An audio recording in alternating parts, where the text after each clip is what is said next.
Hello students, how are you all? I hope you all are doing good. Children, as you all are aware that we were doing chapter 9 soil, and in this chapter we have already finished with composition of soil, layers of soil. After that we have done types of soil and what are the uses of soil, how we can differentiate different types of soil. Today we are going to start with properties of soil. What do you mean by different properties of soil?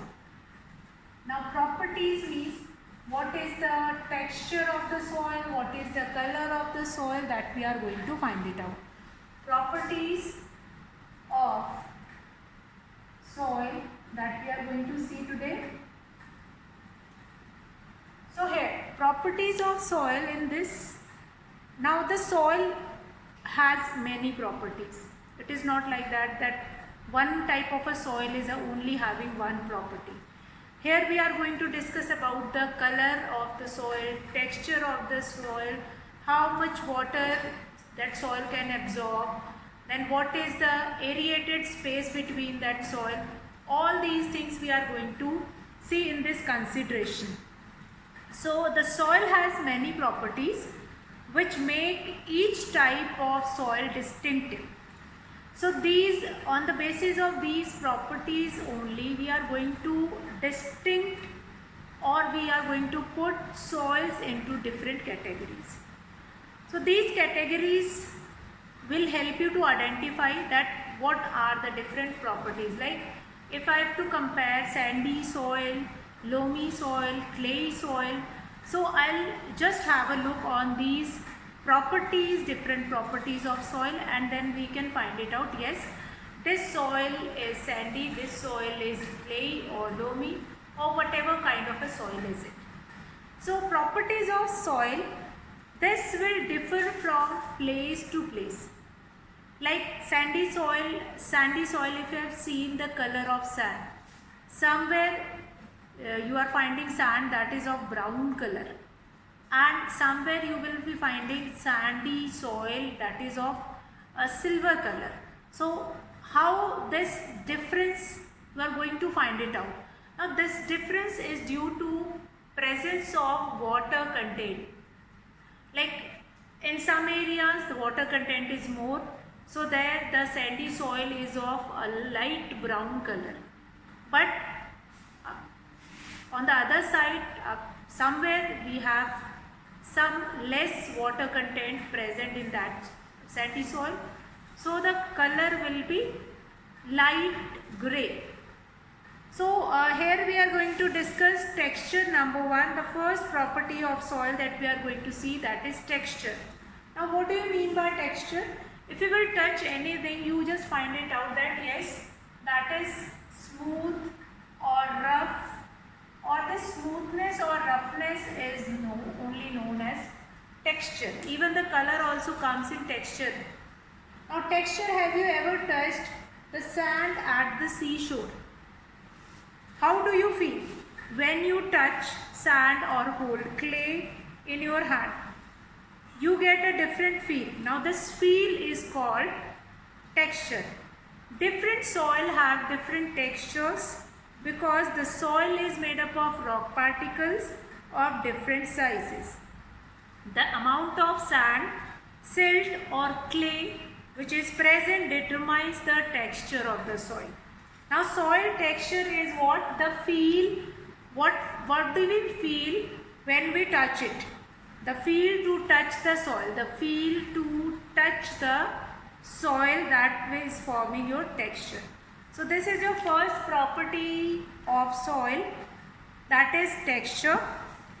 When you will touch the soil, how does it feel? Whether it is smooth, whether it is rough, or you can feel that roughness, or what kind of a texture you can feel, or what kind of a feel that will bring to your hands, that is forming texture.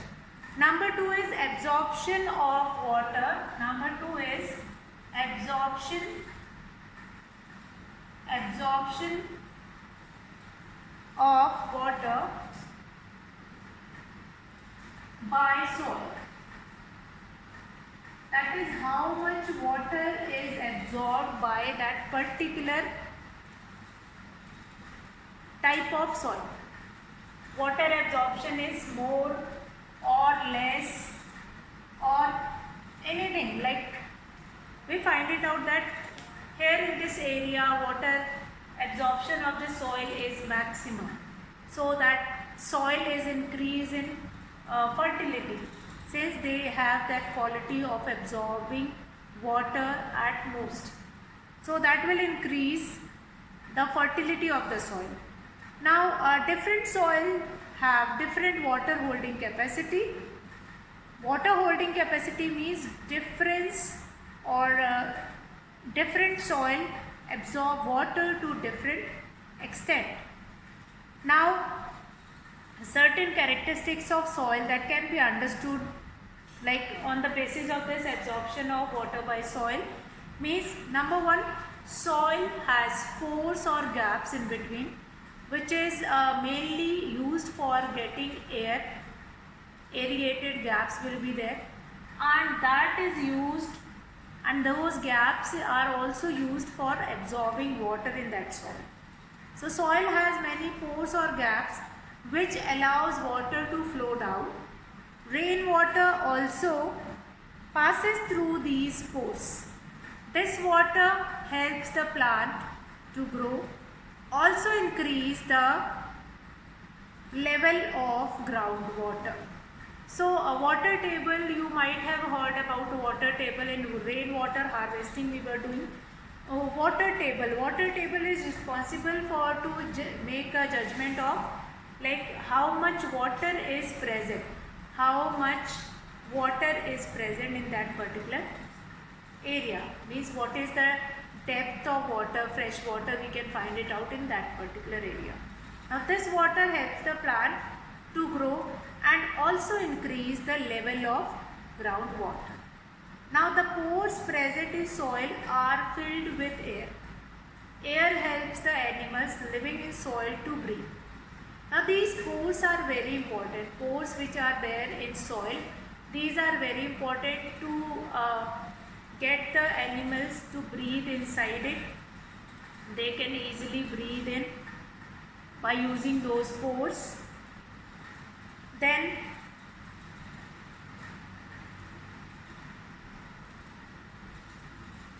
these pores as well as these gaps are useful for microorganisms, those who are living in that soil.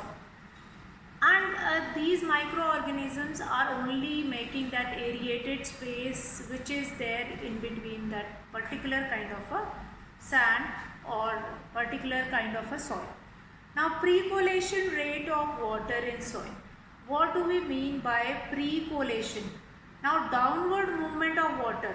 How quickly and what is the speed of getting water absorbed inside that soil?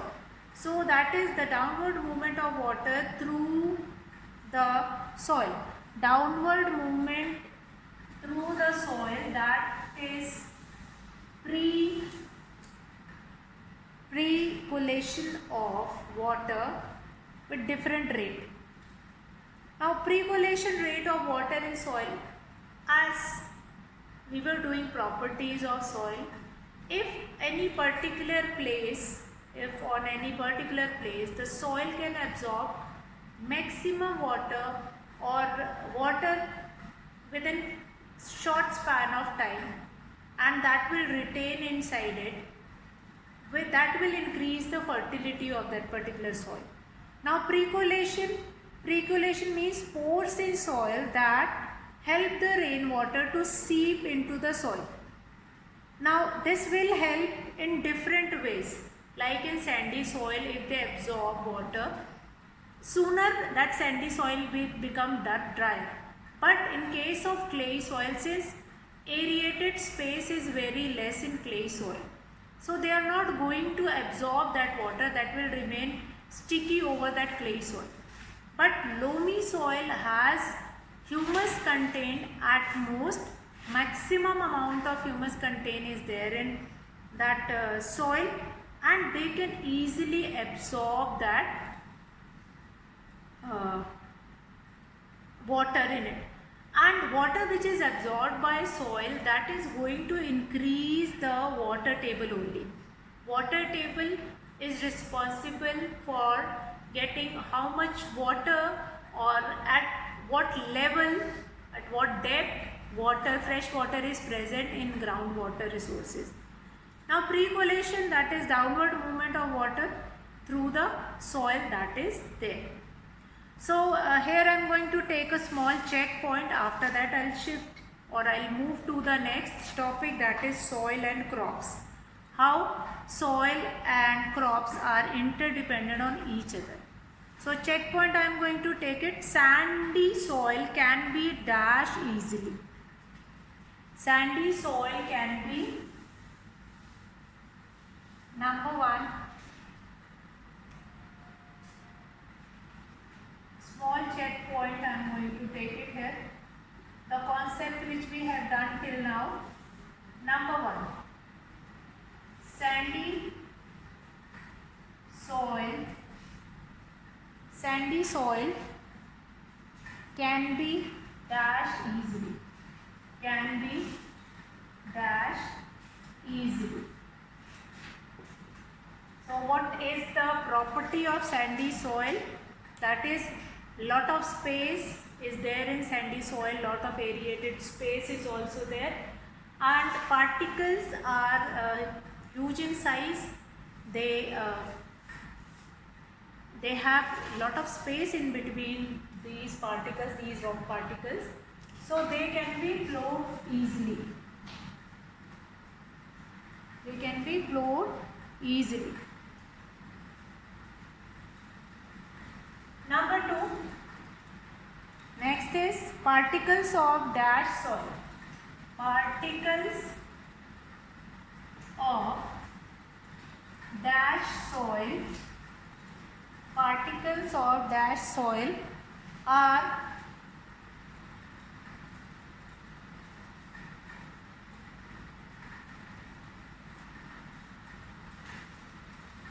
compactly arranged. Compactly arranged. So in which soil, just now I have told you that very less space, air space is there in that type of a soil, and water cannot be absorbed easily in that soil. So that is clayey soil. Clayey soil. So particles of clayey soil are compactly arranged. Particles of clayey soil are compactly arranged. Dashed soil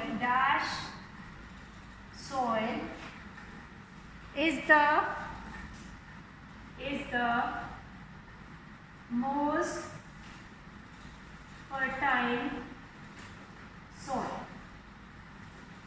Now the humus contained in loamy soil is maximum. So loamy soil is the most fertile soil. Loamy soil is the most fertile soil.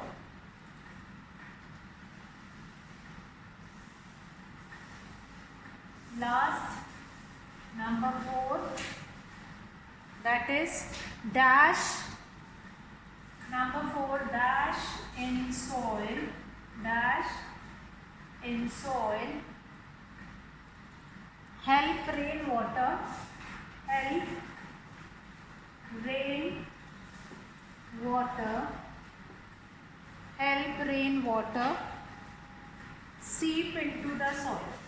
Seep into the soil. So dash in soil. What is space in soil? Space between the soil help rainwater to seep inside it. So if the particles of soil do not have space in between, they cannot be seep inside the soil if space is not there. Now, for growing crops, we required soil. If the soil is not fertile, we cannot grow crops in that particular soil. So this different crops grow in different types of soil. So there must be some of the characteristic of good soil which is necessary for that crop. that we will be discussing in the next topic. Now this small checkpoint we have finished. Now here checkpoint 4, fill in the blanks are taken, which is related to the topic we have completed just now. Now next topic is soil and crops. Next topic is soil and crops. Soil and crops. Now different crops grow in different type of soil. All the crops cannot grow in same kind of a soil. Now here if I am going to take example of cotton. Cotton can be grown better in black soil, but it is not necessary that wheat can also grow in that black soil. Wheat can be grown in other kind of a soil, loamy soil or some other kind of a soil is required. So for growing different types of crop, we require different types of soil. So what is a good soil? A good soil, what are the characteristics of good soil? Now a good soil has good water holding capacity, at the same time well drained to prevent roots for rotting.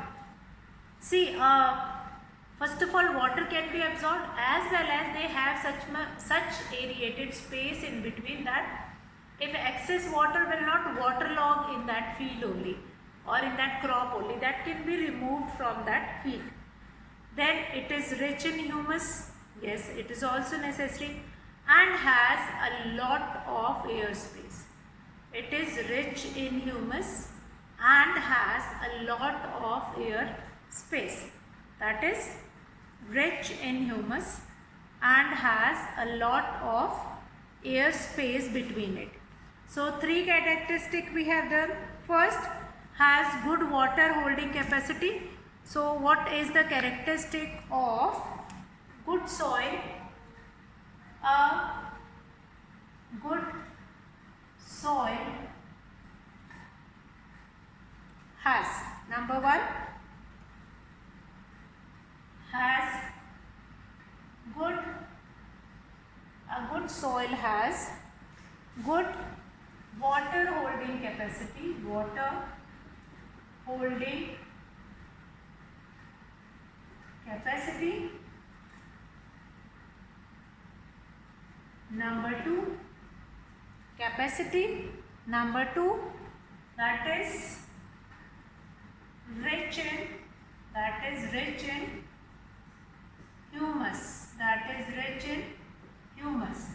Next, that is has a lot of air space. Now this air space is very important. If air space is not there, then the maximum water or the water which was not soaked by the soil, that will be remain in the field only, and that will create waterlogging. Then is a mixture of different size particle. A good soil has a mixture of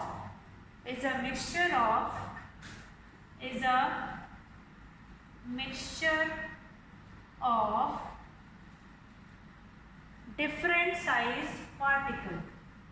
Different sized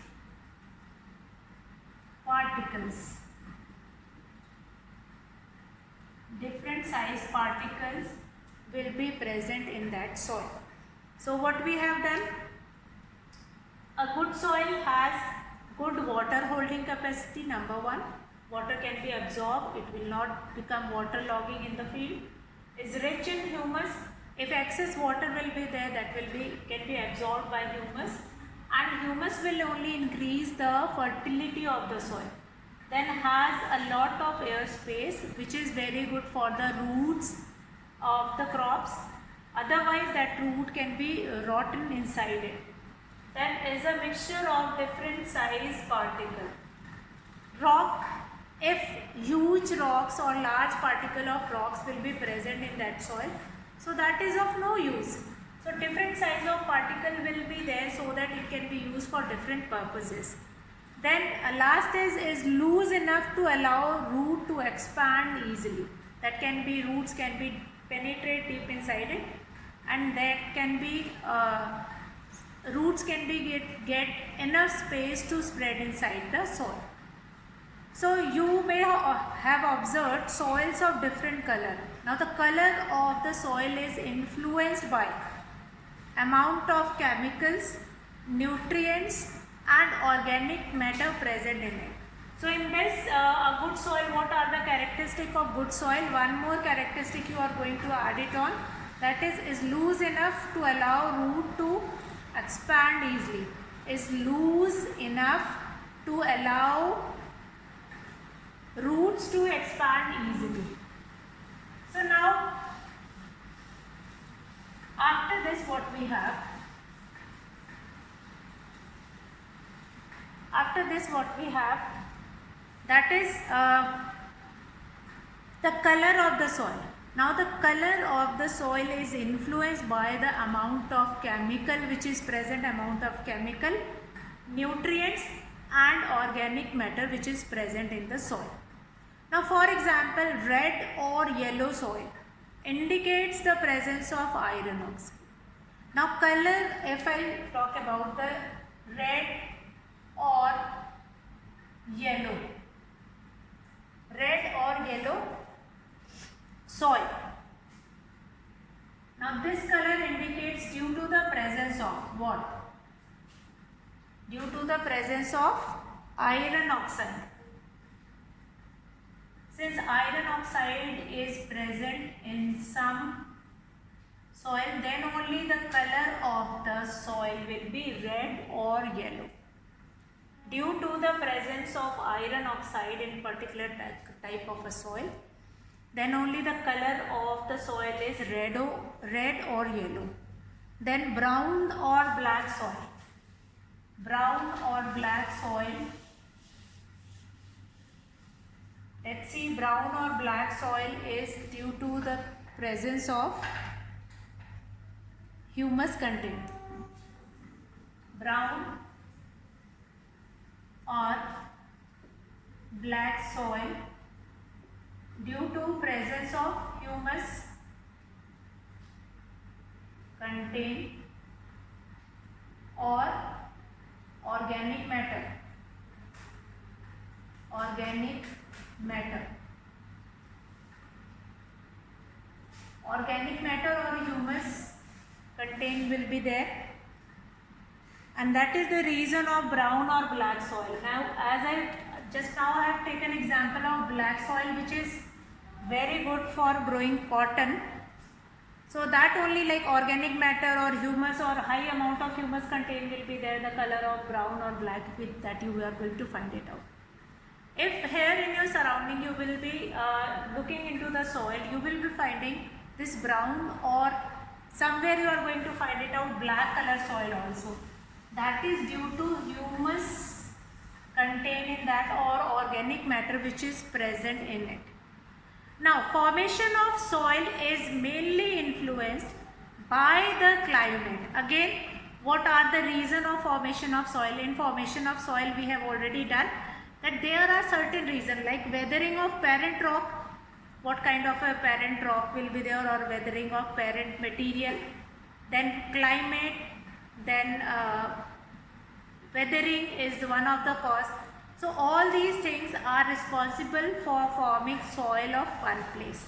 Now formation of soil is mainly influenced by the climate and the composition of bedrock. The climatic condition like temperature, humidity and rainfall vary from place to place. Growing of crops in a particular region depends upon the type and quality of soil found in that region. Different crops have different amounts of nutrient requirement. Now here a list of various crops have been given in your book. Like crop, if I discuss crop, what kind of a soil is required? Crop, then soil, and then what we have? Then we have reason. Why is it so? Reason. So here if I am going to discuss number one, that is cotton. Crop is cotton. So what kind of a soil which is required, that is loamy and sandy soil. Loamy and sandy soil is required. Why is it so? What is the reason behind it? That these soils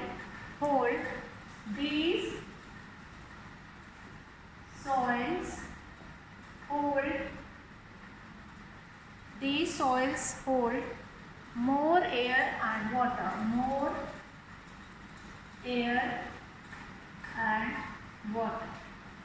So cotton can be grown easily in sandy or loamy soil. Why? Because these soils hold more air or water. So that is the reason why we can grow cotton in loamy and sandy soil. Similarly, we have paddy. Paddy we can grow in which kind of a soil? That is in clayey soil. And what is the reason behind it? Why paddy can be grown in clayey soil? Since they has good water retention, means holding capacity. Water holding capacity. That also you can write, that is water holding capacity is maximum in clay soil. Water holding capacity is maximum in clay soil. So that will be there. Now similarly you can do further crops also, or you can take example of number 3, that is cereals like wheat and grass. Number 3, cereals like wheat and gram, and for this we require clay and loamy soil. Clay soil, since it has water retention capacity, and loamy soil which is rich in humus, that is helpful to get good yield of cereals. Then lentils and other pulses, then for that we require loamy soil in which humus content is maximum, and that soil can drain water easily. Since in lentils or other pulses, so in that we don't require maximum water. In less water also they can grow easily. So there we are going to use loamy soil. Air space is there. By using that air space they can easily remove the excess of water.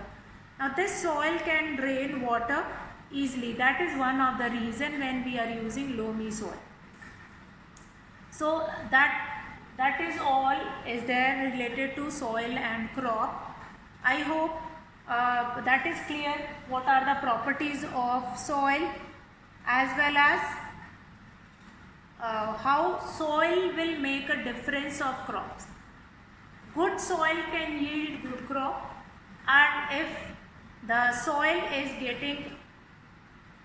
having less nutrient, that will not at all good for different types of soil. So good soil is required for good yield of crop, or if we have some type of crop, we have to choose such kind of a soil so that their yield can be better. So children, in this class we have done about properties of soil. After that we have done what are the different types of soil, what are the characteristics of soil, what is the characteristics of good soil. Then different soil and crops we have discussed, and till here how many topics we have done? We have done a checkpoint also related to that. Now children, today I will be finishing the class here. You all will be reading this much part of it and go through it. You just find it out that is there any doubt or not. So clear it, find it out if there is any doubt, and make it clear in the online class. So soil and crops also we have finished. Now tomorrow I am going to start with soil erosion and soil pollution, which is yet another important of this topic of this chapter, that is soil. So take care. That's all for today children. Have a good day.